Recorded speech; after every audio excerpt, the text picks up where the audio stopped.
Today, I'm here with Will McDonald, Executive Vice President of Admissions at Academy of Art University. Will spent most of his career on the front lines in enrollment, 20 plus years, I think, Will, which is pretty amazing. You've led teams, you've done a lot. We've actually known each other for almost 10 years. So I've seen kind of firsthand Will's leadership, Will's experience at play. And, I think one of the things early on when we started working together, Will, that just kind of hit me right away was, your partnership being in admissions with marketing.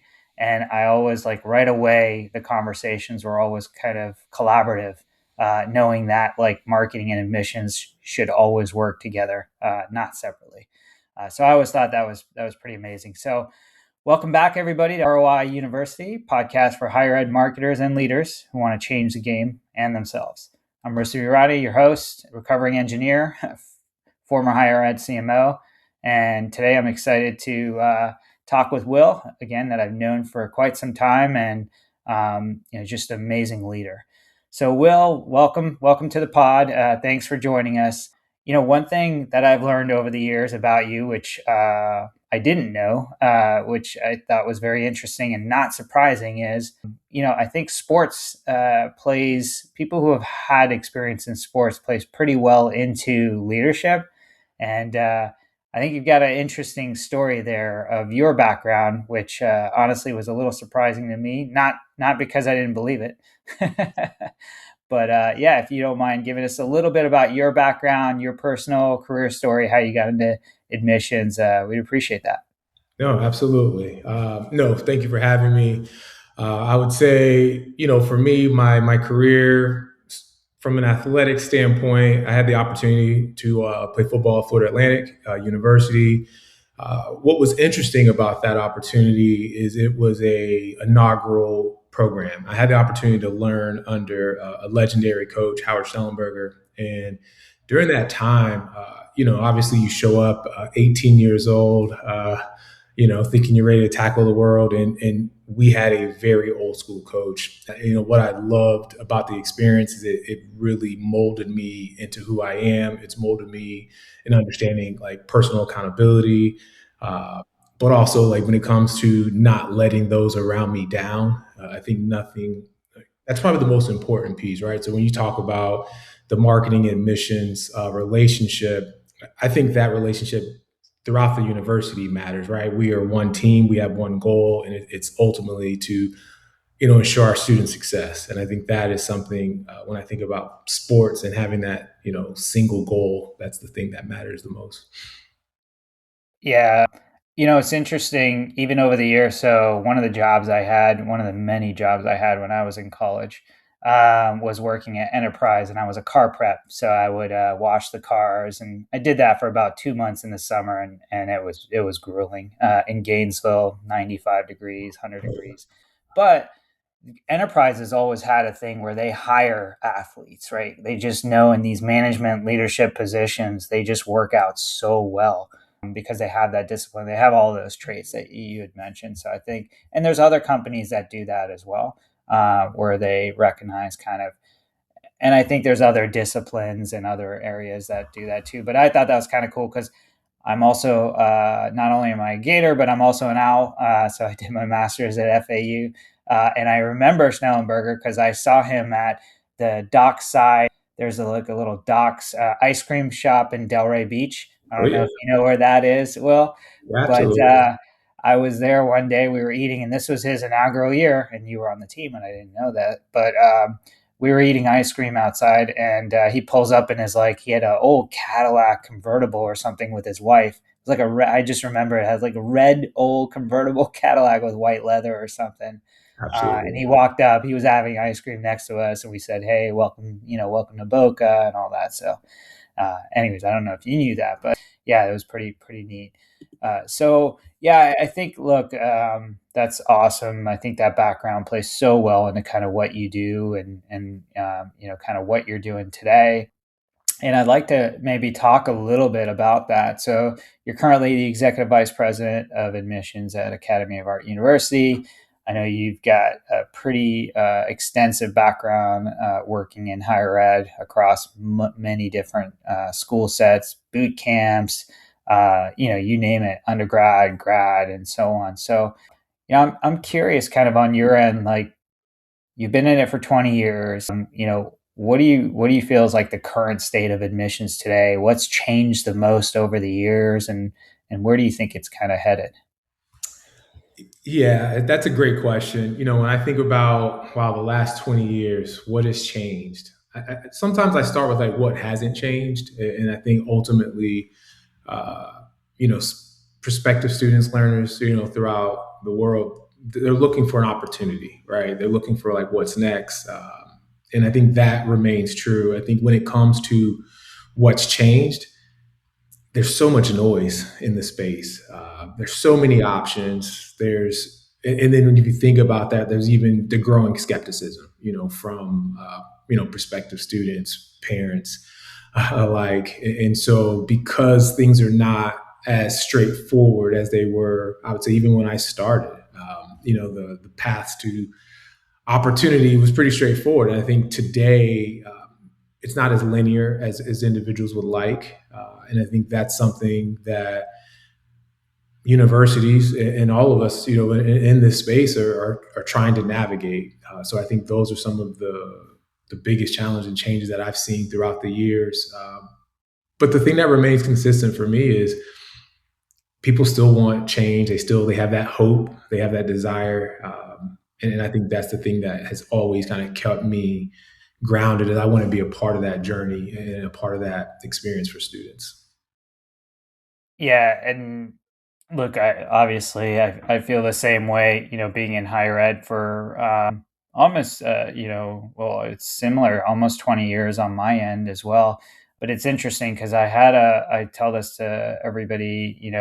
I had a friend who worked at Pepsi, and it was because I've been in higher ed when he was at Pepsi. I was in higher ed. A good friend of mine, and we always joke around because one of the former CEOs of Pepsi was recruited by Steve Jobs, and he said, "Hey, when he was trying to recruit him, he's like, do you want to sell sugar water the rest of your life, or do you want to come with me and change the world?" Right?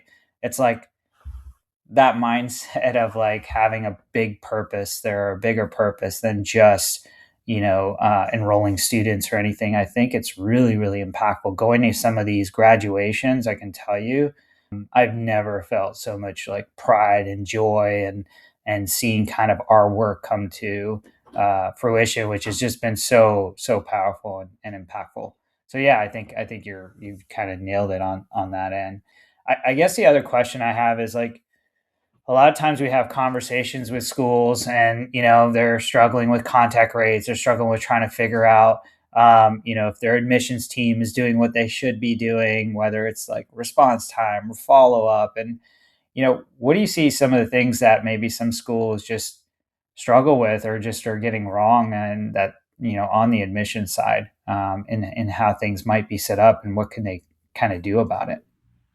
Yeah, that's a great question. When I think about admissions, when things aren't working, that's the first question everyone asks, right? Like, is the team working hard enough? Are they doing what they're supposed to be doing? Are we getting everything? And for me, this is why like process matters. How what the team is doing. So when things are going well, I'm constantly inspecting the same things and that I would expect if things are going poorly. And I think it's that from a leadership standpoint, it's so important to, when things are going well, also really digging in, understanding like what's leading to your success, and then ensuring that the team is remaining consistent. Because like they say, a broken clock is right twice a day. You don't want that in your process, right? So you do want to ensure that the things that you are doing on a day over day basis, the team is doing on a daily basis. Uh, it's consistent. Like, so that's where I start from an admission standpoint when it comes to uh, all the other moving pieces. And when it comes to like optimization efforts, my goal for my team is always, how do I make their lives a little easier, right? Because I have a unique background. I started in sports, but my journey in admissions started on the front lines. Like, I was an admissions advisor. I Yeah. spent years talking to students. That's why when I think about like what's kept me here is I was so close to it. Mm. When I think about my leadership journey, I don't know if I actually had a desire to go into leadership. I feel like I had a calling to come into leadership.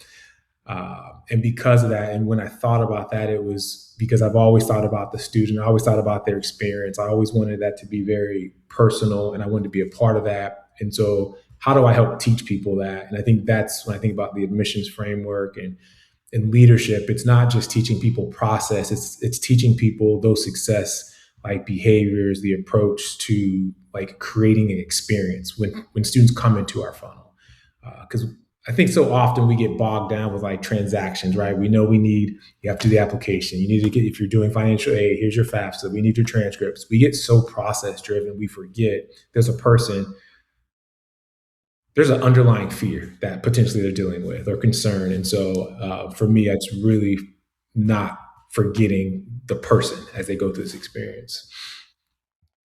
Yeah, I think that's so easy to. It sounds pretty simple, but in actuality, it is a little tough because I think one thing I've realized over the years, like we try to bucket things to try to understand what's happening, right? Like even in admissions, you guys typically your teams would do dispositions, like not interested, it's financial, life challenges, like there's buckets of those, but like every single prospective student is an individual, right? They have their own desires, their own goals, their own circumstances, and we try to understand those as much as possible, but like it's incredibly complicated conversation and discussion for every single unique individual student. And I think again, that's where it becomes a little difficult sometimes when you're trying to just say, okay, we have X amount of inquiries we know we're getting every single month.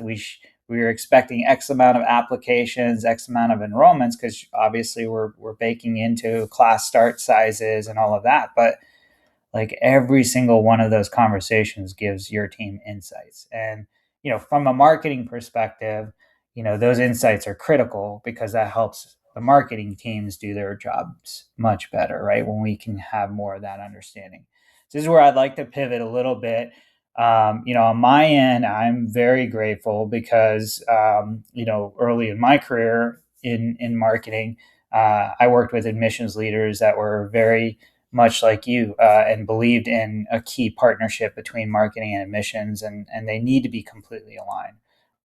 So, like, if you can maybe talk a little bit about that and in your career, how that's been impactful for you and how you typically kind of work with marketing teams and how you see that being successful, that'd be great. Yeah, regardless of whether it's my time with Kaplan, Trilogy Education, to you, and even now the Academy, it's when I think about when I've seen it work the best, right? We don't look at marketing admissions as two separate entities or functions. It is a single department. Like everyone has a role to play, right? In that, right? And I think this is where, but they're not separate. It's where we have the shared KPIs. This isn't a marketing KPI. This is the business KPI, and I feel like us aligning on that, right, and understanding like each of those like outcomes, each of those metrics throughout the journey. It's a shared experience. I think one of the things for me that's always been helpful is we support each other, right? I think admissions is an extension of marketing. Marketing is an extension of admissions. And it doesn't start, and too often I've seen conversations start where, well, we have you receive the prospects and inquiries. What did you do with them? It's not that simple, and so Yep. it's almost a matter of like, what are we doing to support each other's efforts throughout that student journey? And so when I always think about like the North Star, right? Again, my North Star is always like, what are we doing that's in the best interest of the student experience? And so, and that's not something where marketing doesn't get to like, oh, we got you an inquiry. We can kind of like sit on the sideline and wait. Like, what are you doing to continue to support that experience? Admissions, what are you doing to kind of complement the marketing efforts? And so for me, they're not separate departments. They are one. I think everyone just has a role to play in that experience. Yeah, I mean, you can bucket it in many different ways, right? For me, it's student recruitment. Like, that's the bottom line. Like, that includes marketing and admissions. It could be enrollment operations, whatever you want to bucket it. But like, they absolutely have to be aligned. And then the other experience I had personally was when we worked on the budgets, marketing and admissions worked together on those budgets. There were conversion rates across the board that we all agreed to based on what we were seeing historically, based on where we felt we could make some optimizations, where we felt like there were some opportunities for improvement. So again, it was in conjunction. It was a team effort.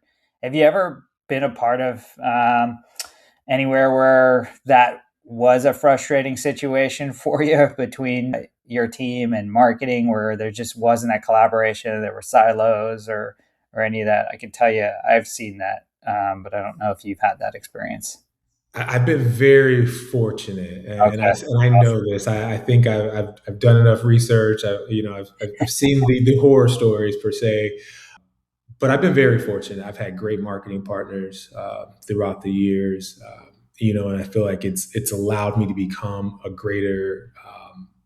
It's allowed me to become like a greater admissions leader, fully understanding the entire experience. It's helped me kind of evolve my leadership style, and how I work with my team, how I work with other departments. So I've been very fortunate not to have like any, I would say, horror stories on that front, but it's been a great partnership to You date. got it. No, that's awesome.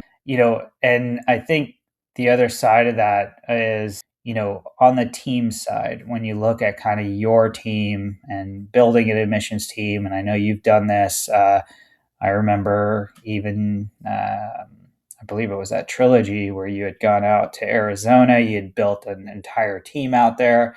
Like, what are some tips you have maybe for like building an admissions team, and keeping everybody kind of on the same page, on the bus, and keeping them without burning out? Because like it's not an easy job if you first take it on. It's quite a bit there. Yeah, the building, it's, and call me crazy, but I thoroughly enjoy the building. It is, one of those things where when things are too quiet, I go looking for problems.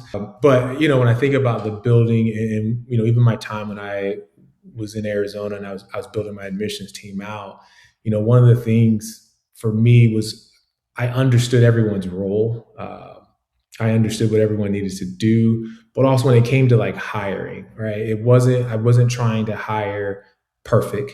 I wanted to hire, coachable. I wanted to hire those who were willing to learn, uh, and those who had like a shared like mission, right? I think it's so important to for people that has to be clear for me, right? I had to be very clear in the mission and what we were looking to accomplish, in order to share that, and making sure as I was, bringing people on, that we were all in alignment, not agreement, but alignment, as to like what we needed to do. And ultimately, as I continued to build, I listened. One of the things, I think senior leaders at times, because we're so far removed, we're so busy, we get caught in our dashboards, our reports. Uh, we forget there's people on the front who have the best insight that you could ask for, right? And I think for me, I've never lost that connective kind of tissue with my frontline team, regardless of roles that I've held. I think it's important to hear what they're hearing, hear their perspective. Even to this day, I listen. I make it a point to listen to a number of conversations that we're having prospective students, so I understand the pain points, the challenges, what's happening. Um, so I think as a part of building, it's understanding, like always having an ear to the ground. That matters. Yeah, I think that's huge, and I've seen that.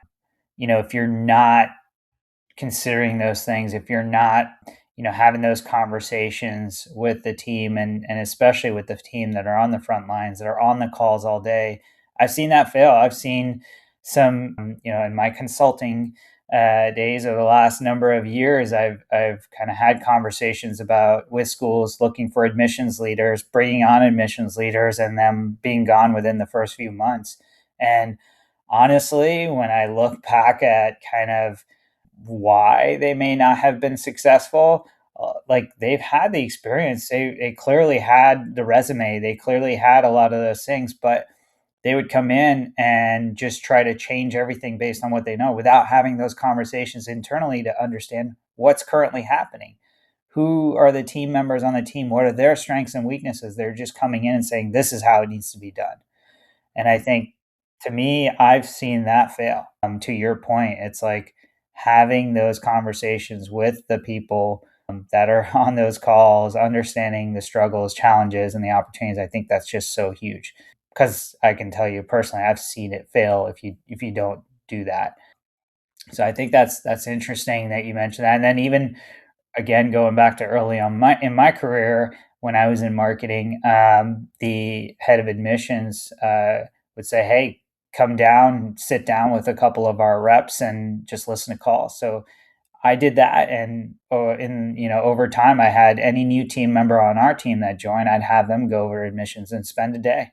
I wanted them to listen to those calls. I didn't care if they were a creative, just doing creatives all day long. I want you to go over to admissions and spend a day on the calls. So I think that's just so important, especially when you're kind of building that team.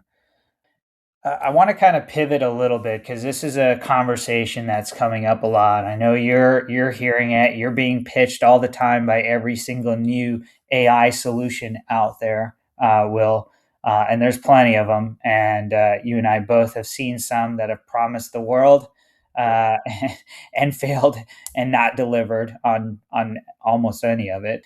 You know, like how do you see AI kind of being involved in the admissions? Where are you seeing some successes? Where are you seeing some things that are just not there yet? What are your thoughts on that?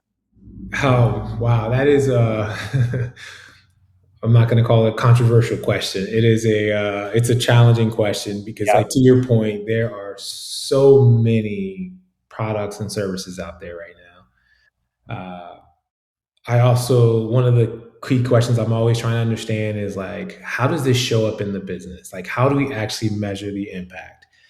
Um, so when I my goal, right, when I think about how I'm looking to leverage AI within our admissions team, it is not to replace my team. It's not to replace people. For me, it is one of the things when I think about admissions, capacity planning has always been something that's like a priority of mine, right? Like, how do I ensure that like the team has the bandwidth to handle the number of inquiries that come in while handling the follow-ups, random inbound phone calls, getting students prepared for the starts. So like how they balance all of their responsibilities. And so when I think about where does AI show up and how I want it to kind of influence my, the admissions team I'm leading is how do I make their jobs easier? Right? How do I take away the thing that I know no one really enjoys doing? And so when you think about automation when it comes to the outreach, one of the things, right? Again, understanding my journey started in the front lines, even just knowing who to call, when to call. Yeah. Who have I not reached out to, and a lot of that time being wasted trying to go through your list, going through your CRM, just understanding that. So how do I help them with like resource management? I think there's an opportunity to kind of create nurtures that are very personalized to the student, and as opposed to just general canned message. I think right now that's something that's really important to prospective students. Right, they're spending a lot of their time doing their search using AI. So it's already they're already doing their own due diligence elsewhere. So how do I make sure that like the journey that we are providing them is leveraging the information that they provided? We know what program you're interested in. We understand your background, and so I think those are some of the opportunities, within AI. And I think there's some operational Sure. opportunities we want to test, but I don't know if we're there yet. Yeah. I think you and I both have seen some pretty bold promises, I would say, with some tools that promise to automate pretty much everything. But I think I would just leave it at that. Is that they're bold promises that honestly, maybe if there are some schools that don't have processes in place, that don't have some of these things in place, maybe that type of stuff can work for them. Maybe if they're a smaller school, maybe they have nothing and they need something. I could see some of that stuff work. But yeah, I agree with you. I think enhancing kind of what the team is already doing, what we already are doing, and then even I think we've talked about, and there's a couple products we've tested as well, and some of our school clients, like just with folks who have engaged with us over a year ago, 2 years ago, like getting them back onto, getting back in touch with them using some automated tools versus manual outreach. I think there's some opportunities there. And then even some stuff on the automation side with maybe live chat. I've seen some of that also kind of be fruitful there as well. So I think, again, the assist will be there. I think we'll continue to see how that'll evolve, but some of this stuff is still promising a lot. Yeah, and I think what you just touched on in regards to re-engagement efforts, reach back, those who stopped out, like there's opportunity there, right? Because your team that you have today has to support today's inquiries, today's like they have to be responsible for those, but there's still an opportunity, and I think a responsibility as an institution for those who started their journey with us who didn't finish. So how are we servicing them? How are we supporting them? So I do think those are really key opportunities for us, and potentially be thinking about how AI shows up in that experience. Yeah, no, absolutely, 100%. Um, so again, you've been in admissions for quite some time. You've been there, done that. You've seen a lot. You've built teams. You've opened offices. For somebody who's maybe kind of newer in an admissions role or newer into a director role, what's something kind of a bit of advice that you might give somebody who's kind of jumping in today at this time, just kind of keeping in mind all the stuff that you've learned and giving them a little bit of advice as they kind of move into this newer kind of director role and leadership type role? Yeah, so I think I will say this. When I first stepped into a broader leadership role, and I go back to, when I was building out my admissions team, I had to simplify it. I feel like there was three key tenets that I wanted to focus on. Obviously people, right? There's nothing more important. Nothing happens without our people. We're in a people-driven business. Then I focus on like the process, and kind of like just the overall operation, like what tools, systems, what do we need, what don't we have, and then I looked at a bucket of when I think it's just performance, right? Clearly identifying like what success actually means. Like, does this actually impact the bottom line, or is this just noise and a distraction? So because when you first step into leadership, it's a lot of noise, there's a lot of distraction. So, one, clearly outlining like what matters, right? Like, what is it actually that truly matters that we fundamentally believe in, and focusing solely on that. Uh, but I think the most important thing is always understanding like your people and the people we support. I think when you, from an operation standpoint, if that's your focus, everything you start to implement, everything you start to think about, your solutions will naturally impact the student journey, right? Because your North Star hasn't changed. And so I think that's something to just simplify the approach. Don't overcomplicate it. Yeah, I think you nailed it, especially, I mean, in general, but especially in kind of the admission side. Again, it's not an easy job. It is a bit tough, and I think it goes back to where like every individual is unique, right? You can't just go off a script and just go T to T. Like, you've got to be able to think about where that student is in their life, like why they're inquiring, why they're reaching out, and like kind of almost tailor and craft your conversation around that. So there's a lot there, and I think the people that are there, that are strong, that understand, that have that empathy, that have that understanding. I think that's where again, some of it are skills, some of it can be taught, and some of it is just naturally kind of a part of who they are. So yeah, I think that's huge. So Will, just kind of wrapping this up, if you were to kind of give a bit of advice for anybody listening today, like for admissions, marketing, for anything that that they could kind of utilize either this week or in the next month or moving into the future, what's something that you would kind of a little bit of advice that you would give to anybody in marketing admissions today? It's interesting because it's going to be, I'd say somewhat redundant or repetitive, but it is, you have to stay plugged in to the student experience. And so my advice to anyone, if you're not doing this today, talk to students, listen to students, listen to the phone call, listen to your frontline teams. That part, when you understand the student, you understand their journey, what they're going through, their thought process, their emotions. You Everything you teach, everything you implement will be solely focused on supporting that. Because it's not just about a transaction; it's truly supporting them throughout their decision making process. Uh, and so, for me, there's nothing more important than that. That's the first thing I do when I step into a new role, step into a new department, new organization. I just keep it very simple, and I think that's my greatest piece of advice to anyone who's overseeing I would say the admissions or marketing student experience in general. Yeah, and being somebody who's worked with Will, I can tell you, he's not just saying that. He backs it up. I remember, when we started working together at one school, Will had built out the full student journey himself and said, "Okay, here it is from start to finish. Here are all the different components. Here's the messaging." And as an executive coming in and mapping that out, I thought that was pretty impressive to see you kind of get into the weeds at that level. But again, that's what makes you you. So I appreciate that, Will.